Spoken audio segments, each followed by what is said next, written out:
இந்த பூமியில் பெருமையடித்துக் கொண்டும் குற்றம் புரிந்து கொண்டும் இருந்தவர்களை அல்லாஹ் எவ்வாறு தண்டித்தான் என்று குர்ஆனில் 7வது அத்தியாயமான சூரத்துல் அஅராஃப் சிகரங்கள் என்கிற அத்தியாயத்தில் 133வது வசனத்திலே அல்லாஹ் கூறுகின்றான்.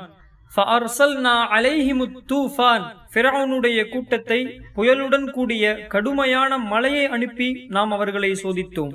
வல் ஜராத, வெட்டிக்கிளைகளை அனுப்பியும் நாம் அவர்களை சோதித்தோம். அது அவர்களுடைய விளை நிலங்களையும் மரத்திலுள்ள பழங்களையும் வீடுகளுக்கு மேலே உள்ள கூரைகளையும் மரங்களையும் தின்று தீர்த்திவிட்டு அழித்து நாசமாக்கிவிட்டது. இதே போன்று அல்லாஹ் வல் கும்மல வஃபாதிஅ வத்தம, பேன்களை கொண்டும் தவளைகளை கொண்டும் இரத்தத்தை கொண்டும் அல்லாஹ் ஆயாத்தின் முஃபஸ்ஸலாத் அடுத்தடுத்து அல்லாஹ் அவர்களை சோதித்துக் கொண்டே இருந்தார். ஃபஸ்தக்பரு வகானு கௌமம் முஜ்ரிமீன், ஆனால் அவர்கள் பெருமை அடித்துக் கொண்டும் குற்றம் செய்யக்கூடிய கூட்டத்தினராகவே இருந்துவிட்டனர்.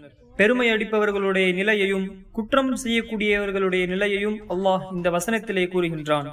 நாம் அனுபவிக்கக்கூடிய ஒவ்வொரு சோதனைகளும் அல்லாஹ்வின் புறத்திலிருந்துதான் ஏற்படுகின்றது. கொரோனாவாக இருக்கட்டும், இப்பொழுதுள்ள வெட்டிக்கிளியாக இருக்கட்டும், அனைத்தும் அல்லாஹுடைய சோதனைதான். அல்லாஹ் தான் அனைத்தையும் ஏற்படுத்தியது. அவனால் மட்டும்தான் அனைத்தையும் நீக்க முடியும். மனிதர்கள் பலகீனமானவர்களாகத்தான் இருக்கிறார்கள். மனிதனின் அறிவை கொண்டோ அல்லது அறிவியலை கொண்டோ அல்லாஹ்வின் அத்தாட்சிகளை ஒருபோதும் அழித்துவிட முடியாது. இன்னல்லாஹ அலா குல்லி ஷைஇன் கதீர், நிச்சயமாக அல்லாஹ் அனைத்து விஷயத்தின் மீதும் ஆதிக்கம் பெற்றவன்.